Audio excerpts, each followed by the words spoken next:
Hello friends, today we are going to talk about how to create a Db2 pureScale instance using GUI based utility called Db2 iSetup. Since the instance creation is going to take a bit long time, what I'm going to do is I'm going to initiate the instance creation first using this particular Db2 iSetup command, and then I'm going to go through this document. So let me click on this particular command.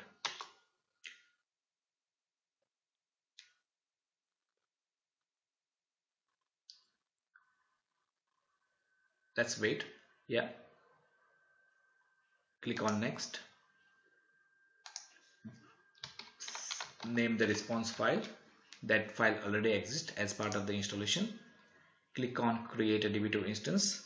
This option, the second option, configure new function for an existing Db2 instance, is disabled because there is no instance on this particular server as of now. Click on next.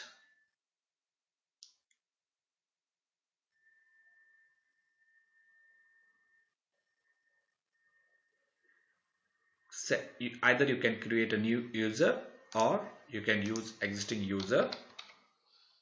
If you want to use different user for SSH GPFS communication, you could do so.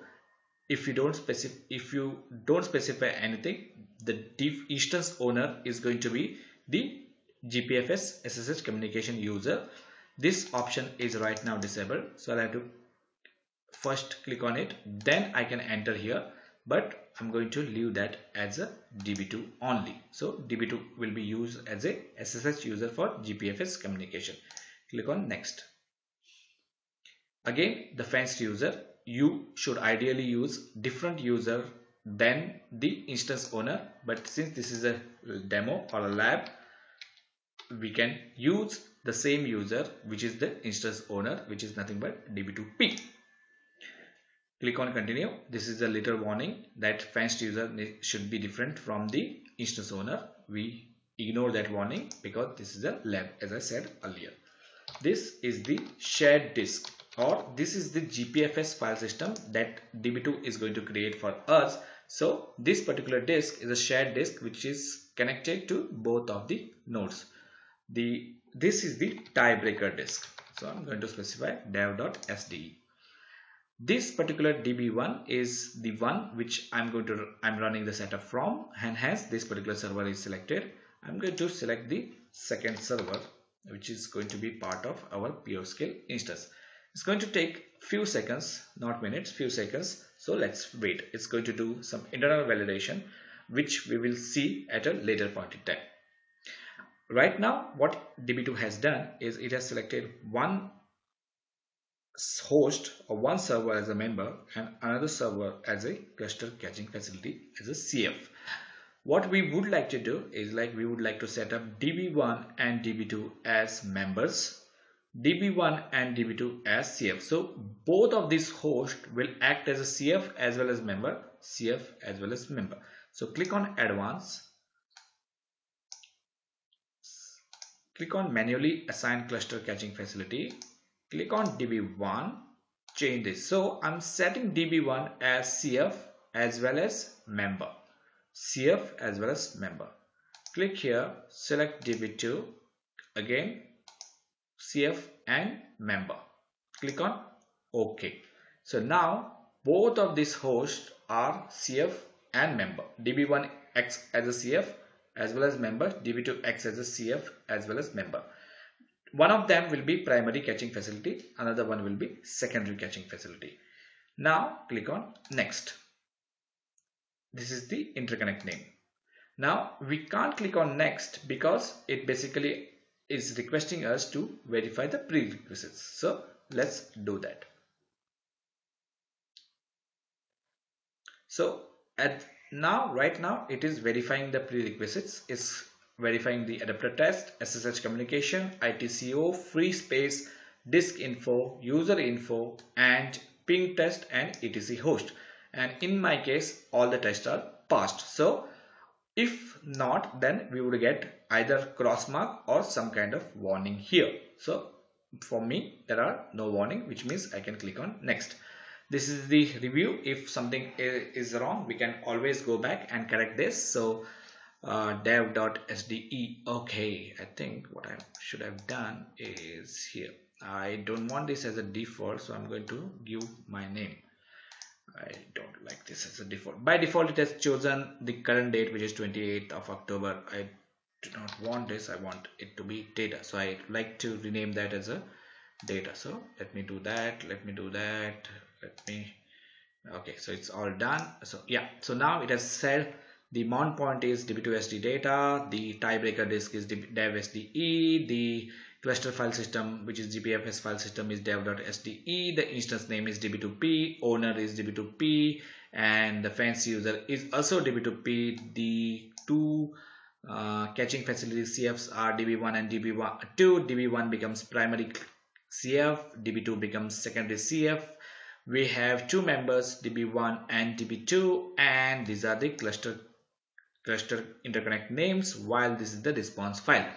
We click on finish and let it run. So while this is running, what we can potentially do is go to db2 and click on, go to host 1, go to temp directory and monitor the log. Okay, so this is the log file and we will monitor this. We will keep this somewhere here. We will keep this somewhere down, and while this is happening, we'll go through this document. So what we need is, what I have done is I have set up two hosts, db1 and db2, as you have seen in the demo. I have made sure that both the hosts can connect to each other, and that's why we were able to run the installation. I have made sure that already the db2 trial version, I've chosen db2 10.5. You could choose any other version that you like, 11.1, 10.1, 9.8, but 9.8 and 10.1 are out of support. So really, I think 10.5 and 11.1 is your best bet. I've chosen the trial edition, advanced server edition. Then no instance was created. So what is important is we need to make sure that the binaries for the db2 on both the host or participating nodes needs to be same. So make sure that you do not install db2 in a different location. You install it in different same location. I have created a shared disk, one dev.sdt, which I chose as a data, and tiebreaker disk. These disks are shared, which means they are connected to both of the hosts. And I've created a user which exists on both of the nodes. So in my case, I chose that user db2p. You need to make sure that the host, the instance owner, user ID and group ID must be same across the host. That's what I have mentioned in the note. Using this particular command, you can create the setup. So that's the setup running, and this is okay. So we have seen kind of. So let's see what we have got. So installing db2 file set success. So then tivoli SAMP. This is important. So the heart of pureScale is two components. One is your GPFS file system and TSAMP. So you need to make sure that the Linux server that you are installing, or any server, is compatible with the TSAMP and it is compatible with the GPFS library. So you need to make sure that the kernel is fine, the kernel compatibility. Yeah, and then you have this GPFS installation completed. License, in my case, is a trial. I will show you. Then this is the GPFS component. It is compiling the GPL. Then it is registering NTP for making sure that time is same, initializing instance list, initializing the host list. It has created this RSCT peer domain, part of your TSAMP. It has created a GPFS file system on db1. It's going to create a mount point called db2sd data. We will review etcfs tab at a later point in time. So yeah, so it has done all of this. So again, going back through this, okay, so two hosts, db1 and db2 hosts can connect to each other. I have installed. Okay, so I'll show you this just to prove the point. Yeah, so this is busy. Let me launch another session. Yeah, so that's the one. So yeah, what I have installed, if you can see, Db2 Advanced Enterprise Server Edition ASE is a trial edition, and what I'm going to show you guys is Db2 LS.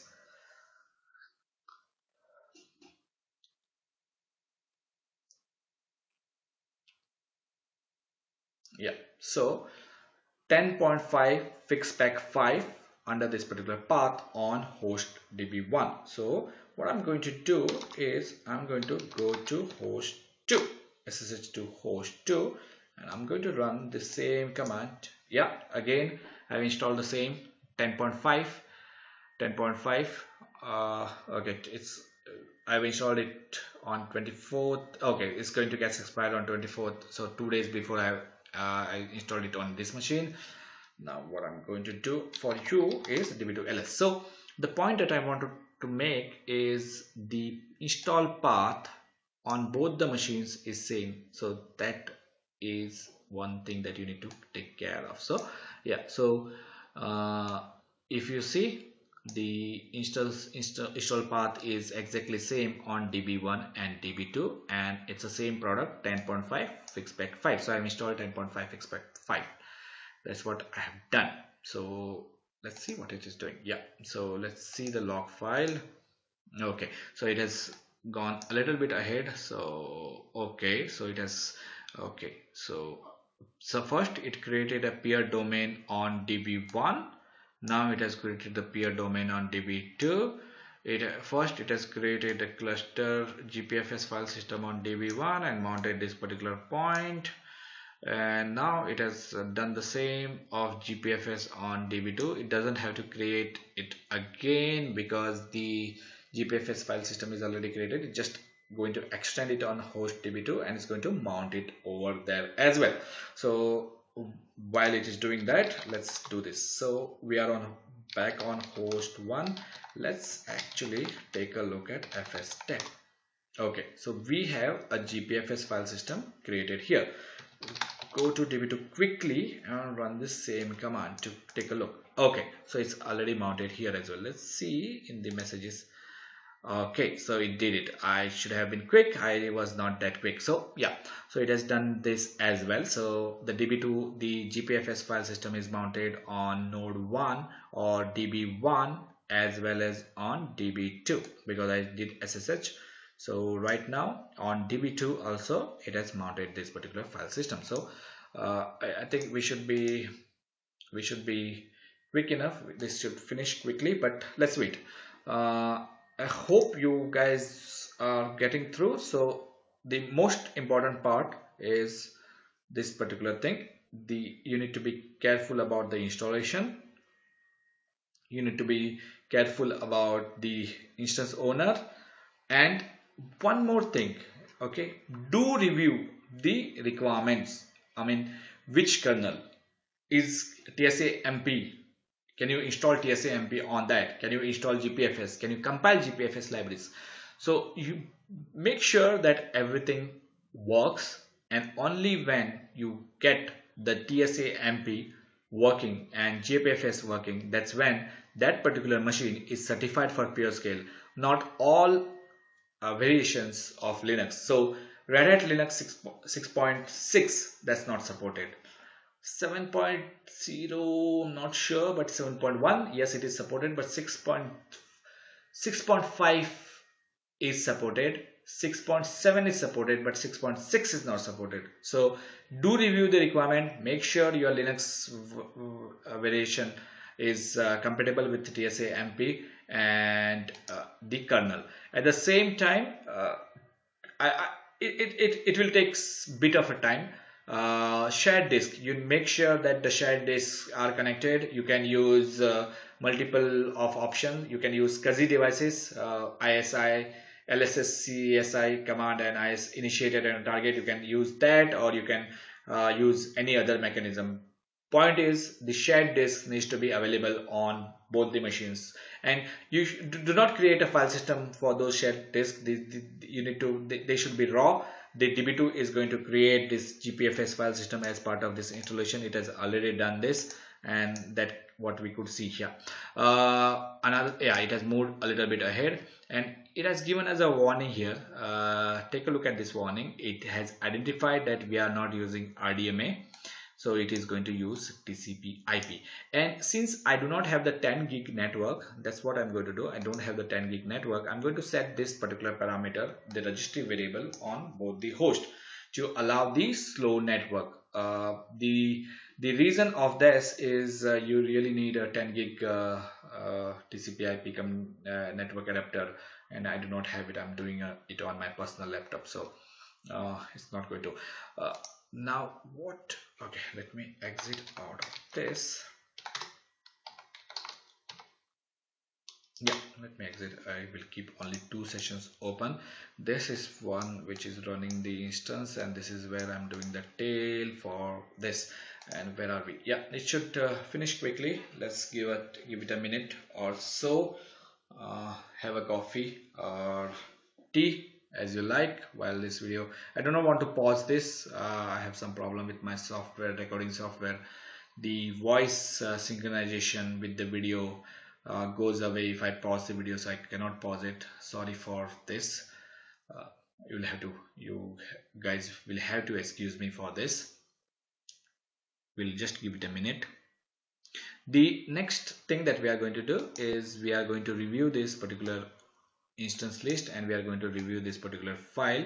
This particular file should match to this, or this particular file should match to the configuration that we chose in the beginning. So it should match. So I'm sure, I think it should have already been created. Let me cancel this, and what I'm going to do is I'm going to go to there. Okay, go to ls cd db2 shared disk data. Under this there should be a directory called db2p, which is the instance owner. So let's go into it. Under this there will be sqllib, which will be a shared. Go under this, and there you should be able to find a file called db2 nodes config. So let's have a look at that particular file. Okay, so this is the file. So let me clear this screen for you guys. And okay, so what it says is, this is what exactly we did. So we chose db1 and db2 as members. Yeah, so setup is completed. Let me review this particular file, and then we'll go back. And we also chose db1 and db2 as the cluster caching facility. So if you review the db2 nodes, it matches to what we said. So the setup completed, no errors. It shows some info to us. We can have a look, and it tells us what we need to do. Everything looks success. Okay, so while this is showing us this, let me go back to that particular file which we were reviewing. The file is db2isetup.log. Okay, so let's see. Okay, host name db2, install status successful. Okay, so everything looks success. Configuration of instance db2p succeeded on host db1 and db2. It has created this particular instance for us. So do not see any failure apart from this one warning where it said that it has set this parameter. Basically it's a warning, so we can safely ignore this particular warning. And this particular warning where it says it is going to set this particular parameter to TCP IP. I'm not using RDMA. That's the reason why it is using this TCP IP, and it looks good to me. So let me close this and close this. Yeah, so now what I'm going to do is we have reviewed the db2 nodes config file. Looks good. So let me switch to instance, and let's see how our configuration looks.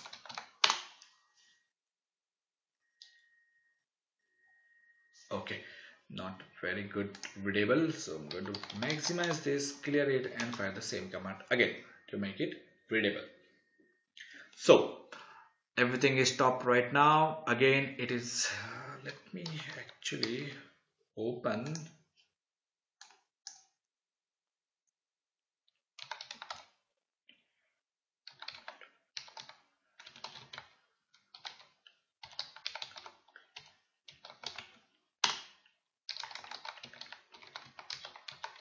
Yeah, so if you see here, we have two members. So two members, 0 and 1, those are the two members on db1 and db2, and two cfs, db1 and db2 on 128 129, those are two cfs. Everything is stopped now. So what I'm going to do is I'm going to set the two registry variables, allowing me to for this slow connections, and I'm going to do this on both the instance. Okay, okay. No, I should do it too. Okay, right, so I've done that. So now I'm going to start db2 for us. Now since I have trial version, it's going to give me some kind of warning since this is a trial, so ignore this warning and let's wait for the pureScale instance to come on. So while it's doing that, we will have a look.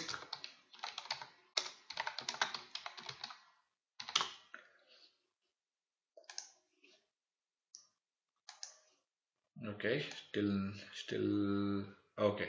So CF came first, primary catch up. So CF came first, the members are coming later. So if you see here, now if I run it here, so yeah,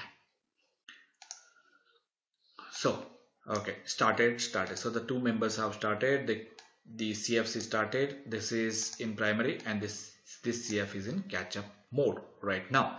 So the sequence was, when we installed when we created the instance did not came up first, it was in stopped mode. So I initiated the db2 start command, which means everything, the CF as well as member should turn on. First the CF came up, so CF came online first, as you could see here. So the instance members are still stopped, the CFs came on, stopped they came up, and then once the CFs came up, the members also came up. So as you could see, the creating a pureScale instance is pretty easy, provided you get your things right. The most important thing is shared disk, TSAMP, GPFS, and the reason why I actually did the db2i setup and I did not create instance. You could have created an instance.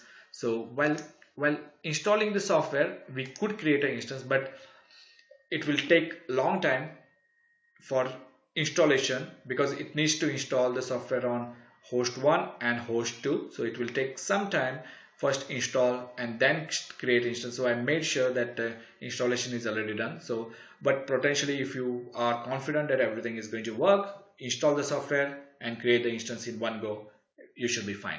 Either ways, you could use whatever method you would like to use, both works fine. The most important thing is the shared disks, the TSAMP, GPFS, the kernel compatibility, and the Linux certification by the IBM DB2 pureScale. So if it is all fine, you should be able to get your pureScale instance created using command called db2 iSetup. Hope this particular video was useful. Thank you.